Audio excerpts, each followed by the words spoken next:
अब जब आपने दो सेटिंग समझ ली हैं कि पावर बीआई खोलने के बाद क्या दो सेटिंग्स करनी है, और मैंने आपको ये भी बता दिया कि किस किस तरह से किस किस मोड से हम डेटा को इंपोर्ट कर सकते हैं, तो आइए चलिए देखते हैं अब डेटा को इंपोर्ट कैसे करते हैं और इसके बाद क्या क्या चेंजेस हमारे डेटा के अंदर होते हैं।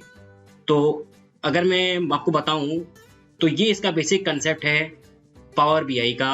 जब भी मैं कोई डेटा यहाँ पे इंपोर्ट करूंगा तो क्या होगा, वो मेरा डेटा ऑटोमेटिकली मेरे से दो चीजें पूछेगा, do you want to load your data और do you want to transform your data. मैं अगर इस लोड पे क्लिक कर दूंगा तो होगा क्या, लोड पे क्लिक करते ही मेरा पावर बीआई विंडो ओपन हो जाएगी, तो मेरे को डायरेक्ट पावर बीआई में करना पड़ेगा काम, और फिर मैं डेस्क लगा सकता हूँ। अगर आप चाहें तो power query window later on खोल सकते हैं, बट अगर आपने लोड की जगह ट्रांसफॉर्मेशन पे क्लिक कर दिया तो ट्रांसफॉर्मेशन पे क्लिक करने के बाद यहाँ पे आपकी power query window direct open हो जाएगी।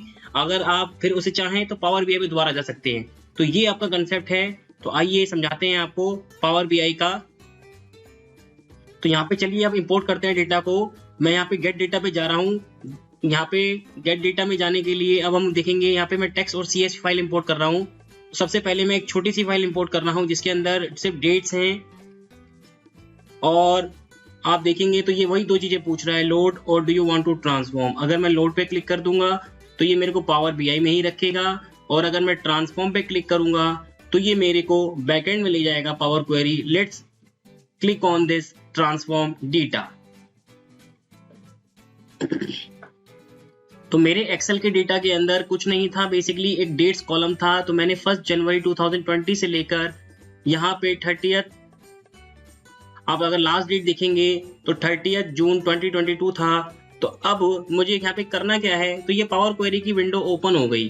पावर क्वेरी की विंडो जैसे ही ओपन हुई आपको पता ही नहीं चला, इसने कुछ चेंजेस ऑटोमेटिकली कर दिए। अब आप यहाँ पे देखिए राइट साइड में, ये आपका मेन सोर्स था, ये आपका मेन डेटा था सीएसवी फाइल के अंदर। क्योंकि सीएसवी फाइल के अंदर कोई भी फॉर्मेट नहीं होता, तो यहाँ पे आप देखेंगे जितनी भी डेट्स हैं वो फॉर्मेट नहीं है। जितनी भी आपके अगर एक्सेल के अंदर या पावर बीआई या पावर क्वेरी के अंदर अगर आपकी कोई भी चीज लेफ्ट साइड लिखी होती है कॉलम के अंदर, वो टेक्स्ट होती है, वो डेट कंसीडर नहीं की जाती, नंबर कंसीडर नहीं की जाती, वो हमेशा टेक्स्ट कंसीडर की जाती है।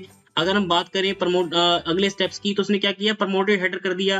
तो यहाँ पे जो डेट लिखा था डेट वर्ड को ऊपर ले गया, और यहाँ पे इसने चेंज टाइप कर दिया। मीन्स जो मेरा टेक्स्ट फॉर्मेट था, यहाँ पे देखिए आपका टेक्स्ट फॉर्मेट आ रहा है, एबीसी लिखा हुआ है, और यहाँ पे चेंज टाइप में डेट आ गया। तो जैसे ही इसने डेट किया तो उसने ऑटोमेटिकली वो सारी डेट लेफ्ट से राइट कर दी, तो इसने ऑटोमेटिकली यहाँ पे चेंजेस कर दिए। अगर आप चाहें, अगर आपको एम कोड की अच्छी नॉलेज है तो आप क्या कर सकते हैं, एडवांस एडिटर से भी इसको एडिट कर सकते हैं। तो यहाँ पे होम टैब पे यहाँ पे देखेंगे आप एडवांस एडिटर भी आ रहा है, तो यहाँ से भी आप कोड लिख सकते हैं और यहाँ से भी आप एडिट कर सकते हैं। हम एक वीडियो में समझेंगे कि एडवांस एडिटर को कैसे एडिट किया जाता है। अभी के लिए इसको हम ड्रॉप कर देते हैं, मैं डन कर देता हूँ। यहाँ पे आप देखेंगे तो पावर बीआई के अंदर बहुत सारे ऑप्शंस हैं आपके पास डेट्स के रिगार्डिंग। नाउ यहाँ पे अगर आपको डेटा को ट्रांसफॉर्म करना है, ट्रांसफॉर्म का मतलब होता है मैनिपुलेट करना, आपको कुछ भी चेंजेस करने हैं। क्योंकि यहाँ पे एक्सेल नहीं है आपका, एक्सेल से डायरेक्ट फाइल आ रही है, तो आपको करना क्या है, अब कल को ये फाइल अगर आप लेट से यहाँ पे कुछ चेंजेस करेंगे, कोई नई एंट्री करेंगे, तो ये ऑटोमेटिकली रिफ्रेश करने के बाद ऑटोमेटिकली लेगा, जैसे पाइवट टेबल लेता है। यहाँ पे आपको बार बार डेटा को सेट करने की जरूरत नहीं है। यहाँ पे आपको करना क्या है, अब यहाँ पे दो चीजें हैं, ट्रांसफॉर्म और ऐड कॉलम। ट्रांसफॉर्म और ऐड कॉलम के अंदर दोनों चीजें सेम है, बट ट्रांसफॉर्म क्या करेगा, मेरे ओरिजिनल डेटा को ही चेंज कर देगा। फॉर एग्जांपल अगर मैं यहाँ पे बात करूँ, इस कॉलम को मैं यहाँ पे डेट का कॉलम आ रहा है, तो जहाँ पे जितनी भी डेट से अल्टरेशन होगी इस डेट वाले से हो सकती है। अगर मैं यहाँ पे निकालना चाहूँ, लेट से मैं यहाँ से निकाल रहा हूँ स्टार्ट ऑफ द ईयर, तो जितना भी इसका स्टार्ट ऑफ द ईयर है वो निकल जाएगा। तो यहाँ पे देखेंगे आप गिनती की 3 ही एंट्री आ रही है, 1 2 3, क्योंकि मेरे पास 3 ही ईयर्स थे, तो इसने मेरे ओरिजिनल डेटा को ट्रांसफॉर्म कर दिया। अब मैं यहाँ पे कंट्रोल जेड नहीं कर सकता। पावर क्वेरी के अंदर सबसे बड़ी दिक्कत ये है कि आप कंट्रोल जेड नहीं है, बट यहाँ पे आपके पास ये ऑप्शन है, यहाँ पे इसे कट कर देंगे तो आपका बैक चला जाएगा और आप देखेंगे सारे के सारे डेट मेरी वापस आ गई। अब यहाँ पे आ रहा है ऐड कॉलम। अब चलिए ऐड कॉलम पे देखते हैं। ऐड कॉलम पे अगर मैं बात करूँ तो यहाँ पे ये क्या करेगा, ओरिजिनल डेटा को मैनिपुलेट नहीं करेगा, यहाँ पे ये मेरे नए कॉलम को ऐड करेगा। और मैं यहाँ पे ऐड कॉलम को करके डेट पे क्लिक कर रहा हूँ, और यहाँ पे डेट पे मैं सेम चीज कर रहा हूँ, स्टार्ट ऑफ द ईयर निकाल लेता हूँ। तो आप देखेंगे दिस टाइम इसने ओरिजिनल डेटा को चेंज नहीं किया और स्टार्ट ऑफ द ईयर निकाल दिया। और अगर मैं बात करूँ डेट को, फिर से मैं एक कॉलम ऐड कर देता हूँ, लेट से मैं डेट नेम ऐड करता हूँ यहाँ पे, तो आप देखेंगे बहुत सारे ऑप्शन है यहाँ पे। एज निकालने का है, ये जो निकालेगा एज आपकी नंबर ऑफ डेज में निकालेगा, जो आप एक्सेल में निकालते हैं, यहाँ पे सिर्फ डेट्स निकालेगा, ईयर्स ईयर्स के बाद ईयर्स है, स्टार्ट ऑफ द ईयर है, एंड ऑफ द ईयर है। मंथ में आपके पास मंथ है, स्टार्ट ऑफ द मंथ है, डे ऑफ द मंथ है, डे इन द मंथ है, और मंथ का नाम भी है, क्वार्टर भी है यहाँ पे, जो एक्सेल में आपके पास नहीं होता red, quarter of the year, start of the quarter, end of the quarter भी है, वीक है, और यहाँ पे डे है। लेट्स से मैं यहाँ पे नेम ऑफ द डे ले लेता हूँ। तो आप देखेंगे यहाँ पे इसने सारे, मैंने यहाँ पे एक गलती ये कर दी कि मैंने start of the year column को सेलेक्ट कर लिया। मुझे इस कॉलम को सेलेक्ट करना था, मैं इसको यहाँ पे कट कर देता हूँ और इस कॉलम को दोबारा सेलेक्ट करके मैं यहाँ पे करता हूँ day name, name of the day. Now यहाँ पे क्या करते हैं, अब हम इसको पावर बीआई में लोड करते हैं डेटा को। आपको एक चीज ध्यान रखनी है, यहाँ पे एक्सेल नहीं है, जो भी ट्रांसफॉर्मेशन टूल है या तो आपके पास डेक्स है या आपके पास पावर क्वेरी है। तो अगर आपने ट्रांसफॉर्मेशन पे क्लिक किया है तो ट्रांसफॉर्मेशन पे आपके पास हमेशा पावर क्वेरी ही खुलेगा। तो अब इसको लोड करते हैं, फाइल, क्लोज एंड अप्लाई यहाँ पे आ रहा है।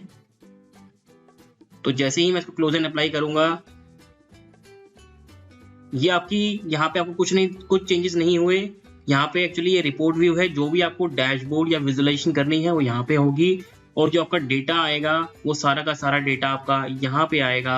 आप देखेंगे तो ये मेरी फाइल का नाम आ रहा है और इसके अंदर जितने कॉलम्स थे एक्सेल के अंदर, अगर आप एक्सेल खोलेंगे फाइल को, अभी भी मैं एक्सेल खोल के दिखाता हूँ आपको।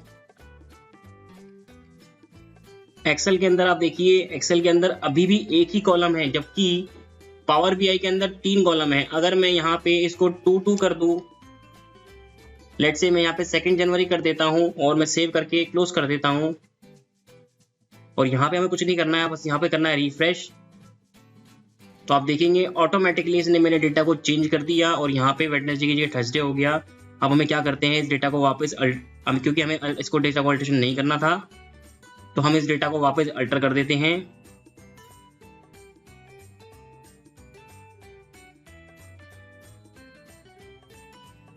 और सेव कर देते हैं और क्लोज कर देते हैं, और यहाँ पे फिर से इसको रिफ्रेश कर देते हैं। अब हमारा मेन अगर एजेंडा की बात करें तो हमने समझा कि पावर क्वेरी कैसे खुलता है। ये आपका, मैं आपको बताऊं, ये चीज सेम की सेम चीज आपकी एक्सेल के अंदर भी है अवेलेबल। तो आपने यहाँ पे समझा कि पावर क्वेरी कैसे ओपन होता है। तो अगर मैं बात करूं, ये सेम चीज आपकी एक्सेल के अंदर भी है। लेट्स से मैं एक एक्सेल फाइल ओपन करता हूं, ब्लैंक फाइल, और मैंने यहाँ पे एक ब्लैंक वर्कबुक ओपन कर ली। तो यहाँ पे आप देखेंगे डेटा टैब में आकर आप देखेंगे गेट डेटा में और लॉन्च पावर क्वेरी एडिटर में